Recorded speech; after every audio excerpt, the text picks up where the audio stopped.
last 3 love languages,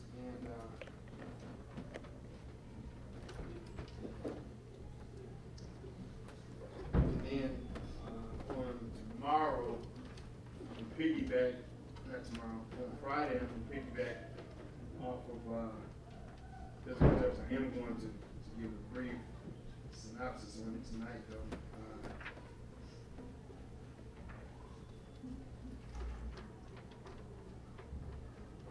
When it comes to learning your love language, the 3 we're going to look at tonight is receiving gifts, acts of service, and physical touch.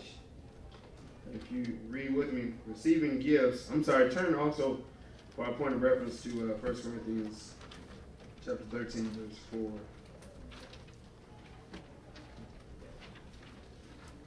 Not only should we be trying to figure out our love language, we also should be working on our demonstration of love. Amen. That is working hand in hand. You will not hear me separate the two, but you will forever hear me making sure not only should you know what love language you hope to get and how you display your love language, but demonstrate it in how we treat other people. And that's where 1 Corinthians 16. Receiving gifts says, don't mistake this love language for materialism. The receiver of gifts thrive on the love, thoughtfulness, and effort behind the gift. If you speak this language, the perfect gift or gesture shows that you are known, you are cared for, and you are prized above whatever was sacrificed to bring the gift to you. A missed birthday, anniversary, or a hasty, thoughtless gift would be disastrous. So would the absence of everyday gestures. All right, here it is. How many of you had that as that was your love language? Receiving gifts was your love language. Just one. Okay. For everybody else, how many of you like receiving gifts? You like getting gifts? Everybody do, right? Everybody like gifts. Yeah. All right. If you like,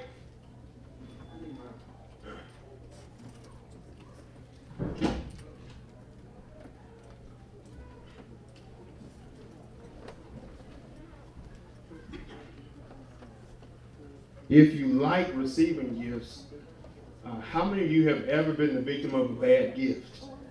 You ever got a bad gift?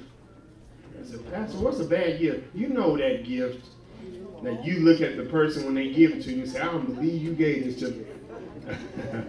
You ever had that gift where the person that you thought the person that gave it to you, just give it to you. The person, thank you. The person that gave it to you, you say, you know what, you wasn't even, yeah. The person, thank you, just put it in my office. The person that gave it to you, you say, y'all couldn't even have been thinking about me when you got this gift.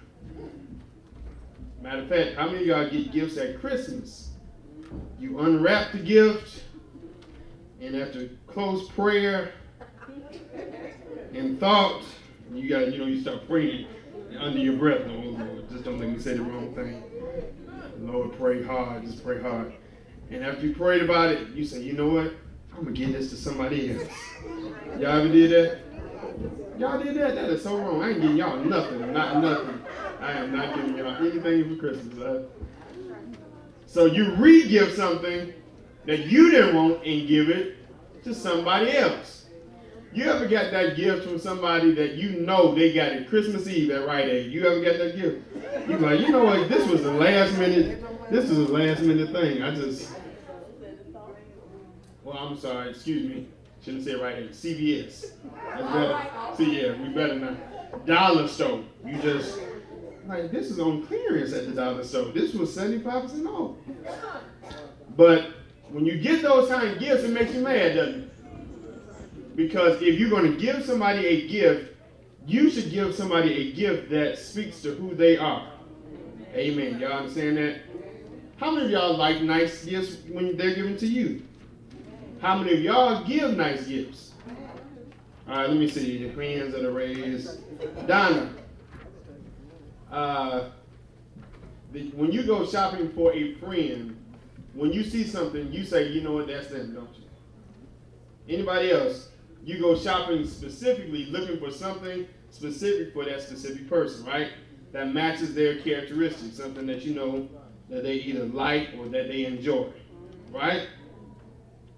You don't just go to the store and just pick up something. This 50% off, I guess I'll get one of these and one of these. And, oh, I got to get 4 more people something. Or I just get 4 of these. And you just have to at the register with random gifts. You don't even know who to give for. Just whoever else come up. You just, whoever I got left. Y'all ever had them leftover gifts like, oh yeah, you ain't give me no gift? Oh yeah, I got you a gift. And they go to their car. That means they had some extra gifts in the bag that they was holding on just in case. But you want to have something that when you look at it, you say, you know what, this is what you think of me. And that's what you got to be careful about when you give gifts. Because when I give you a gift, what I'm saying is, this is what I think about you. Amen. So depending on what that gift is, it can either be an insult or it can really show that you care. And if you ever, like I said, receive a thoughtless gift, it makes you question your friendship or your relationship with that person. Me personally, I would rather you didn't get it. You know what I mean? Just tell me happy birthday. Then for me to have to sit and try to figure out how to say nicely, I don't believe you just gave me this. Yeah, then you got to say, oh yeah, I love it. Then watch this, especially fellas, y'all know about this, especially if it's something you got to wear. Something you got to wear, and you know this ain't you. You just sitting there like, oh Lord, I got to figure out where to wear this. And just wear, and then you got to make sure that that person's around when you wear it, so they don't feel like you know, all because you didn't take the thought into what you're giving. And so we got to make sure, just like, watch this, just like you don't like receiving thoughtless gifts, we shouldn't be the giver of thoughtless gifts. Let's think, who is it that we give thoughtless gifts to the most? Come on, we in church. Who do we give stuff to and we take no thought in what we give? Who said it? Somebody just said it. Who you say? Family and friends. Family and friends in church? Oh no, we don't get nobody nothing in church. Don't we give God thoughtless gifts? Just give what we got left. You done paid your bill, you done went shopping, you done paid for the kids' new shoes, and you get to church, and guess what we tell God? This is all I got. And then who said, he knows my heart. You know my heart? Yeah. And he also knows what you did Monday through Saturday to have no money left. Well, God, we in a recession. Every time, you know what's funny about this recession is it's only convenient. You know, you only say recession when it's something you really don't want to do.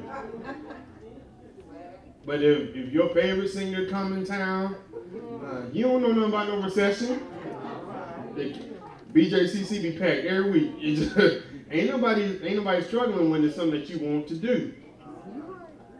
Well, you know, when it comes to something that's optional or that we believe is optional, such as how we give to God, then you start saying, well, you know, I ain't got that much left. And if I give this, then I ain't going to have, you know, nothing. I'm just... And so you got to make sure that just as mad as we get when other people do that to you, again, always pull out that scale. How many times have we given God our least? Or just gave him just something? Here, God. Or we do like some of you do at Christmas time. When you feel like somebody gonna get a whole bunch of gifts, you feel like you don't have to give nothing. See how quiet we getting now? Well, look at all these people. All them gonna give, so why I gotta give? Same thing. So we gotta make sure. that if you like receiving gifts, and understand too, if that's your love language, if you like receiving gifts, the key word that I've been trying to tell you is be able to articulate it. Many people have been victimized because they didn't know what your love language was. So here it is. You expect every time your birthday rolls around, you better get some gifts. Now your children go to the store, go to Hallmark and get you a card. Now you sitting up here mad, you won't talk to nobody the whole year because then nobody give you no gifts. Well, if we knew that you expect gifts, then we would have got you some gifts. But if nobody knows that's your love language, then that's why you have that communication gap. Because he's sitting there talking about, well, I told you I loved you. You said, no, but you ain't gave me nothing. Valentine's Day was a cold day for some people because, he just figured, hey, we've been married long enough, you ought to know. And you talking about, I want some candy. Now, you don't even eat candy. You don't eat candy. You can't even water the flowers you got from last year. And you told me you ain't bring me no flowers. He's sitting there wondering why he outside sleep. Because you mad because you didn't get no gifts. But you got to be able to what? Articulate. You got to be able to tell somebody, I expect gifts. That's just it. You might as well just be honest and say, you know what? That's what I expect. And if I don't get it, it's going to be some trouble. It's going down. I'm just going to be honest. It's going to be some misunderstanding. All right, so gifts, receiving gifts, is a love language. Some children believe that's a love language. Amen. You got to get them something.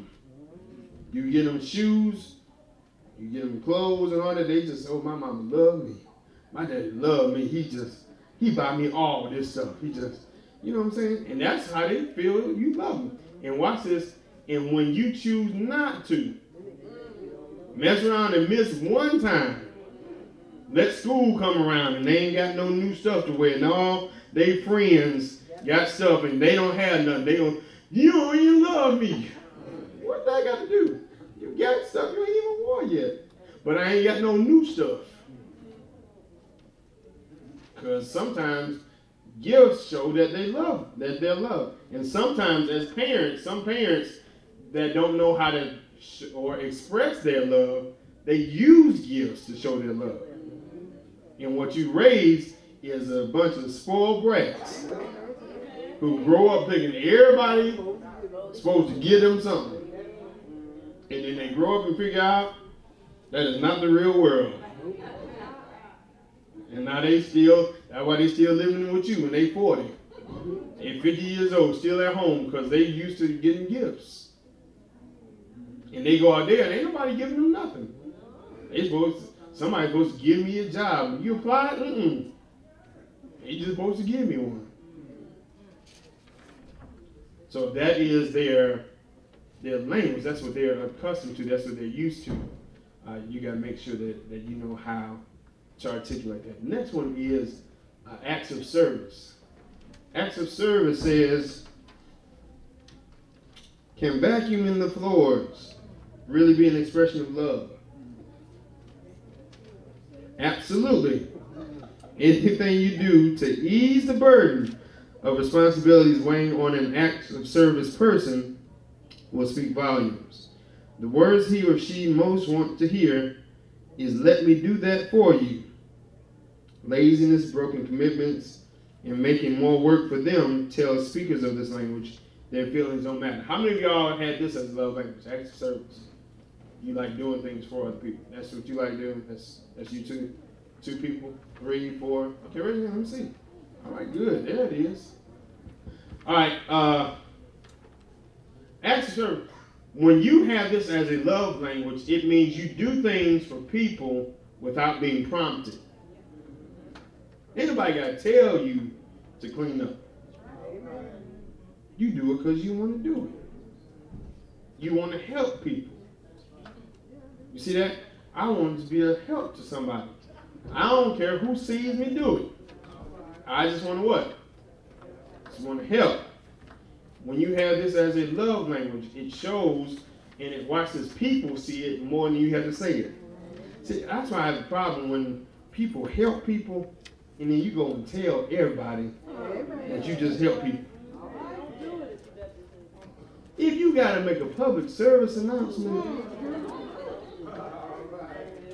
you know, if you got to call the newspaper and put it in the paper that I gave them bus fare, you got to make sure that we're doing it for the right reason. And if acts of service ain't your thing, don't do it.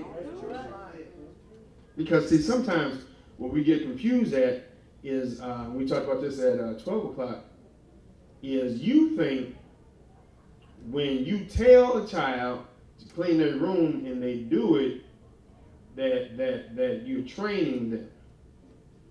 But when you know you're training a child right is when you don't tell them to do it and they do it anyway. When they move out your house and they still do the same thing, that's training. But I'm going to show you when the children notice your love language is when they only do it just to get you off their back. Amen. How many of y'all did that to your parents? Some stuff you ain't want to do it. But because I don't want to hear your mouth, I'm going to go on and do it. Because see, if I make you happy, we good.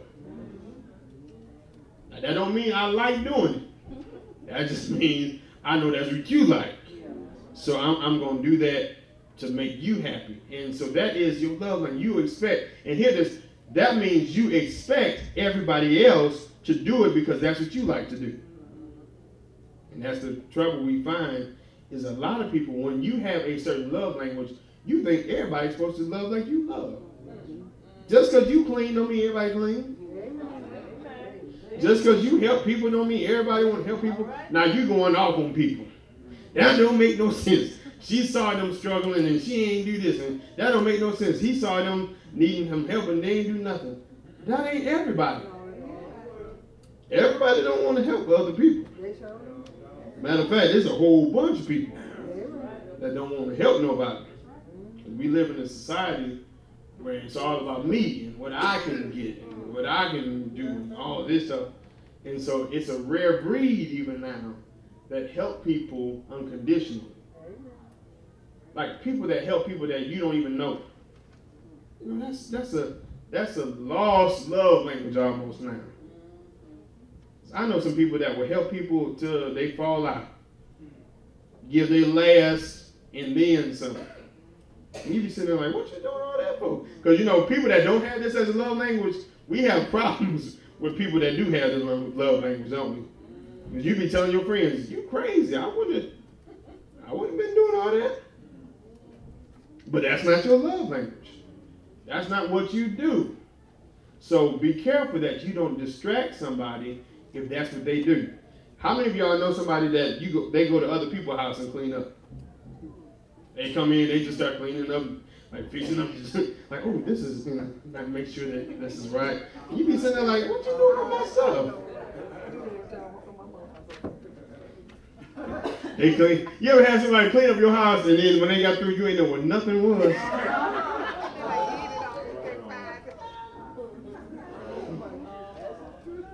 You looking for pots and pans. You like, you was up here. They tell me, I put them under there because, you know, it's the lower you put them, you know. Ain't nobody tell you to rearrange my house. But that's just what they do. And then you ask the question, well, who told you to do it? Nobody. I just wanted to do it. And again, if that's your love language, don't let people try to get you not to do it. If you like helping people, help people. Because watch this, that's what makes you happy. Some people like getting gifts, some people like giving gifts. I know a lady, that's what she like to do. She's like giving gifts to other people. It could be you, it could be your children, it could be your cousins. They're like, you know what? Your cousin said that they wanted such and such. I think I'm going to get it for them. You be sitting there like, okay. I mean, I wasn't going to do it, but you can do it if you want to. But that's just what they enjoy doing, is helping people. Now, these type of people, active service people, though, have no tolerance for lazy people. That's where you had the conflict. If I'm cleaning up, everybody's supposed to be cleaning up. You can't. You're gonna be cleaning up, and you got some person. I almost said the other word. Some person sitting on the couch looking at you, and then you go vacuum, and they lift up their leg like, yeah, like you missed the spot. You talking about sending that person overboard? Or you just washed all the dishes and they go in the kitchen and mess them right back up?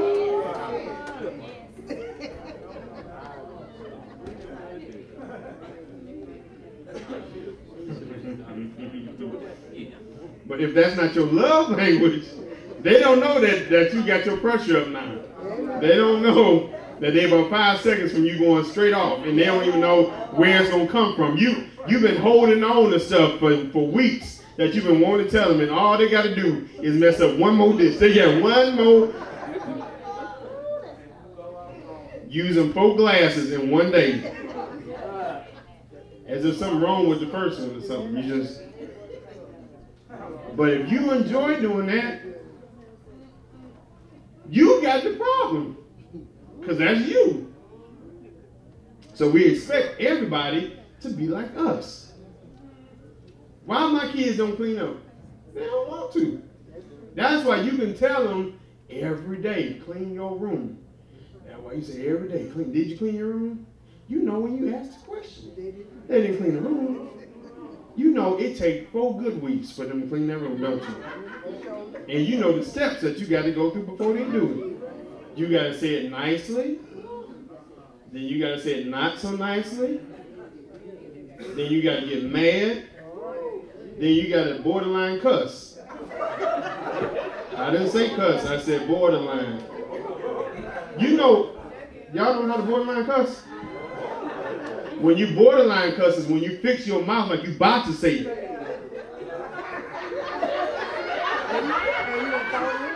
And they already know if you can say what you looking like, they in trouble. And that's when they figure, uh-oh, they about to lose. Better go clean up the room now. But that's after 4 weeks. Some of y'all talking about, I'm borderline. I just going on. Just going on and tell them what. But that's not them. Because if it was, now some of y'all, how many of y'all got a kid that cleans up automatically? Anybody got one? There are one. There's 1 or 2. You got one? She said just one. There are. There's a couple in the world. I think, yeah, it's an endangered species, but there is a couple that actually they clean up before you say it. You come home from work, you tired. The house is clean, dishes washed, clothes washed. And then you don't even know. Watch this. Some of y'all, if that happened to your child, you wouldn't know what to do. Something wrong. You be talking about what y'all did, what you do. Who about to come to the house? Somebody is the police, right? How much you need? Something wrong. And the answer is no. Whatever it is, the answer no. But if that's your love language, watch this. Once children pick up what your thing is, they gonna do it. And they gonna do it when they want something. If I know your thing is for me to really do good in school, and I really want to do something, I'm going to do good in school for that moment. But after that moment, it's over. Because I know that's your love language. You expect me to do certain things. If I know, if I want to go hang with my friends, I got to have the house clean, guaranteed. It might not be clean Monday through Thursday. Friday, it's going to be clean. Because I know that's your thing. So you happy when you come home. So when I say, can I go with everybody else, because I did everything you want me to do anyway, then you good. But it took till Friday. But sometimes, because that's your love language, watch this, because that's what you want to receive, because you get it, it opens you up. How many parents, as mad as you can get at your children, every now and then, if they do one thing, you be like, man, go on, just go on. Mad as you can see how y'all be trying to act. Y'all be trying to act so hard. The kids already know. You done put them on punishment. You told them they couldn't go nowhere. and they're going to do one thing to make you smile, and you all of a sudden you just the biggest teddy bear. No. After you done beat them all week long, they just do one thing. So recognizing that as love language. Here's the next one though. Here's one we sometimes have a little problem with. Is a physical touch. I'll tell y'all why we got a problem with that, especially in the church. All right, physical touch. This language isn't all about the bedroom. A person whose primary language is physical touch is, not surprisingly, very touchy. Hugs, pats on the back, holding hands, and thoughtful touches on the arm, shoulder, or face. They can all be ways to show excitement, concern, care, and love. Physical presence and accessibility are crucial, while neglect or abuse can be unforgivable and destructive. All right? How many of y'all was anybody that had physical touch as their love language? Nobody? All right. Now here's what I recognize. How many of y'all within your immediate family, y'all hug? Within the immediate family. Y'all hug each other. How many of y'all grew up in that kind of environment where your parents hugged you and all that? See how the hands ain't that large now. All right. How many of you demonstrated with your children? All right. How many of y'all can be honest and say you got a problem demonstrating it with other people? That's not family. Oh, y'all. So you know what? I'm gonna show a video next time so I can show y'all how y'all look when pastors say go around and hug everybody and tell them I love you and there's nothing you can do about it. The faces that I see, boy, it's just I could win on the Megan 20-some video. The faces that I see when y'all go around hugging people, especially the people that really don't want to be hugged, that be hoping you miss their row. You know, when you go to hug somebody, you ever went to hug somebody and they kind of turn away, like, okay.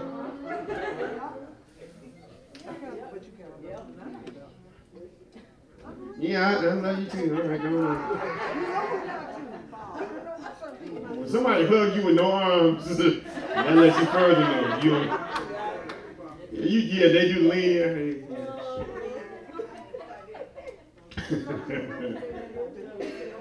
But a hug, watch this. A person that's love language is physical touch. Just a touch means the world to them. Especially if you come from an environment where nobody has ever hugged you. And the truth be told, a lot of us come from that kind of environment where we just don't hug. We just, we say we love you, we get you stuff, we make sure we, give you what you need. All that hugging stuff. We just don't do that. And so when other people try to hug you, you almost come across rude. But what the real problem is that I've never received it. But then there's some people that come into an environment like this because they need that. And if you can get it anywhere, you should be able to get it here. See, we spend a lot of time we spend a lot of time talking about physical touch in the wrong aspects.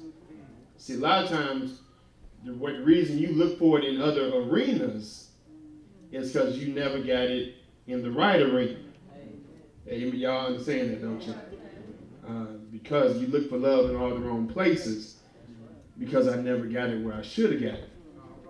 If we had parents that showed physical touch and embraced us, maybe we wouldn't be as mean as we are now. Somebody go to shake your hand. What you shake my hand for? You ever seen people almost get mad when you get close to them? Now, how many of you have ever been in a place where you can tell people didn't care nothing for you? I ain't say about you. They didn't care nothing for you. How you know they don't really care nothing for you? Say it again. What did you just say? The way they're towards you.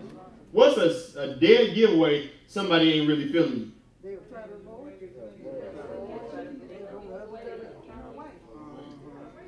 All right. You know somebody don't talk. They don't smile. Talk to them and they don't talk. Actually, they look away. Facial expression. Okay.